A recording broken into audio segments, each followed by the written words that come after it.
नमः शिवाय। श्रावण मास महात्म्य 26वां अध्याय। श्रावण अमावस्या को किए जाने वाले वृषभ पूजन और कुश ग्रहण का विधान। ईश्वर बोले, हे सनत कुमार, श्रावण मास में अमावस्या के दिन जो करणीय है उसको तथा प्रसंगवश जो कुछ अन्य बातें मुझे याद आ गई हैं उसको भी मैं आपसे कहता हूँ। पूर्व काल में अनेक प्रकार के महान बल तथा पराक्रम वाले, जगत का विध्वंस करने वाले तथा देवताओं को उत्पीड़न करने वाले दुष्ट दैत्य के साथ मेरे अनेक युद्ध हुए। मैंने शुभ नंदीश्वर पर आरूढ़ होकर संग्राम किए, किंतु महाशक्तिशाली तथा महापराक्रमी उस वृषभ ने मुझको नहीं छोड़ा। अंधकासुर के साथ युद्ध में तो उसने नंदी का शरीर विदीर्ण कर दिया, उसकी त्वचा कट गई, शरीर से रक्त बहने लगा और उसके प्राण मात्र बचे रह गए थे। फिर भी जब तक मैंने उस दुष्ट का संहार नहीं किया तब तक वह नंदी धैर्य धारण करके मेरा वाहन करता रहा। उसकी इस दशा को मैंने जान लिया था।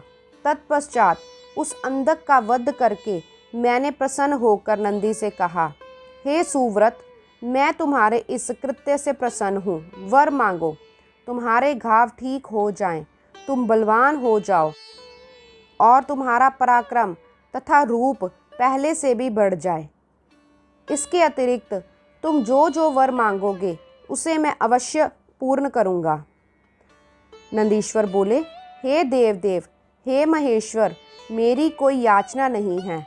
आप मुझ पर प्रसन्न हैं तो फिर इससे बढ़कर क्या वैभव हो सकता है। तथापि हे भगवान, लोकोपकार के लिए मैं मांग रहा हूँ। हे शिव, आज श्रावण मास की अमावस्या है जिसमें आप मुझ पर प्रसन्न हुए हैं। इस तिथि में गायों सहित उत्तम मिट्टी से निर्मित वृषभों की पूजा करनी चाहिए। आज अमावस्या के दिन जन्म लेना कामधेनु तुल्य होता है। अतः आप इस तिथि में वर प्रदान करें कि ये अमावस्या वांछित फल देने वाली हो। आज के दिन भक्ति पूर्वक प्रत्यक्ष वृषभों तथा गायों की पूजा करनी चाहिए।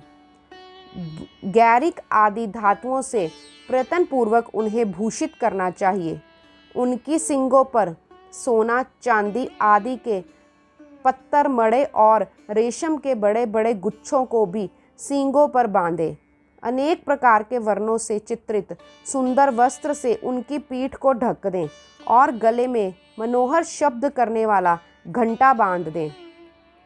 सूर्योदय से लगभग 4 घड़ी बीतने पर गायों को ग्राम से बाहर ले जाकर पुनः साय वेला में ग्राम में प्रवेश कराएं। आहार के रूप में खली आदि तथा अनेक प्रकार का अन्न इस दिन अर्पित करें। जो इस दिन ऐसा करता है उसका गोधन सदा बढ़ता रहता है। जिस घर में गाय ना हो वह शमशान के समान होता है। पंचामृत तथा पंचगव्य दूध के बिना नहीं बनते हैं। गोमय से लेपन किए बिना घर अति पवित्र नहीं होता। हे सुरोत्तम, जहाँ गोमूत्र से छिड़काव नहीं होता वहाँ चींटी आदि जंतुओं का उपद्रव्य विद्यमान रहता है। हे महादेव, दूध के बिना भोजन का रस ही क्या। हे प्रभु, यदि आप प्रसन्न हैं तो इन वरों को अथवा अन्य भी वरों को मुझे प्रदान कीजिए। हे सनत कुमार, तब नंदी का ये वचन सुनकर मैं बहुत प्रसन्न हुआ। मैंने कहा, हे वृष श्रेष्ठ, जो तुमने मांगा है वह सब हो। हे नंदिन, इस दिन का जो अन्य नाम है उसे भी सुनो। जो वृषभ किसी के द्वारा कहीं भी किसी कार्य में प्रयुक्त नहीं किया जाता और तृण खाता हुआ तथा जल पीता हुआ जो वृषभ शांति पूर्वक विचरण करता है और महान वीर तथा बलवान होता है उसे पोल कहा जाता है। अतः हे नंदिन, उसी के नाम से यह दिन पोला इस नाम वाला होगा। उस दिन अपने इष्ट बंधुजनों के साथ महान उत्सव करना चाहिए। हे वत्स, मैंने उस दिन ये श्रेष्ठ वर प्रदान किए थे। अतः लोगों के द्वारा इस श्रेष्ठ दिन को पोला नाम वाला कहा गया है। इस दिन सभी कामनाओं को पूर्ण करने वाले वृषभों का महान उत्सव करना चाहिए। इसके अनंतर अब मैं इसी तिथि में किए जाने वाले कुश ग्रहण का वर्णन करूंगा। श्रावण मास की अमावस्या के दिन पवित्र होकर कुशों को उखाड़ लाएं। वे कुश सदा ताजे होते हैं, उन्हें बार बार प्रयोग में लाना चाहिए। कुश काश, यव, दूर्वा, उशीर, सकूदक, गोधूम, व्रीहि, मौंजी और बलवज ये 10 दर्भ होते हैं। ब्रह्मा जी के साथ उत्पन्न होने वाले तथा ब्रह्मा जी की इच्छा से प्रकट होने वाले हे दर्भ, सभी पापों का नाश कीजिए और कल्याणकारक होइए।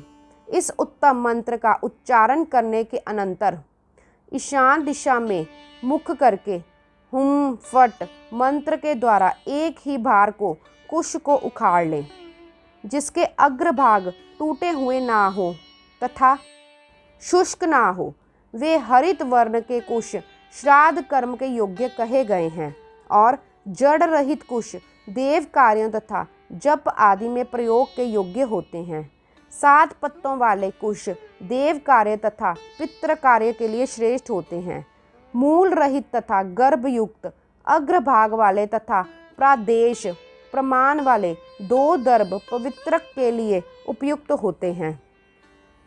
ब्राह्मण के लिए 4 कुश पत्रों का पवित्रक बताया गया है और अन्य वर्णों के लिए क्रमशः 3, 2 और 1 दर्भ का पवित्रक कहा गया है, अथवा सभी वर्णों के लिए 2 दर्भों का ग्रंथि युक्त पवित्रक होता है। ये पवित्रक धारण करने के लिए होता है, इसे मैंने आपको बता दिया। उत्पवन हेतु सभी के लिए 2 दर्भ उपयुक्त होते हैं। 50 दर्भों से ब्रह्मा और 25 दर्भों से विष्टर बनाना चाहिए। आचमन के समय हाथ से पवित्रक को नहीं निकालना चाहिए। विकिर के लिए पिंड देने तथा अग्नोकरण करने के अनंतर और पाद्य देने के पश्चात पवित्रक का त्याग कर देना चाहिए। दर्भ के समान पुण्यप्रद, पवित्र और पापनाशक कुछ भी नहीं है। देव कर्म तथा पितृकर्म ये सब दर्भ के अधीन हैं। उस प्रकार के दर्भों को श्रावण मास की अमावस्या के दिन उखाड़ना चाहिए, इससे इनकी पवित्रता बनी रहती है। श्रावण मास की अमावस्या का वर्णन क्या किया जाए? हे सनत कुमार, श्रावण मास की अमावस्या के दिन जो कृत्य होता है उसे मैंने कह दिया। श्रावण मास में और भी जो करनी है उसे भी मैं आपसे कहता हूँ।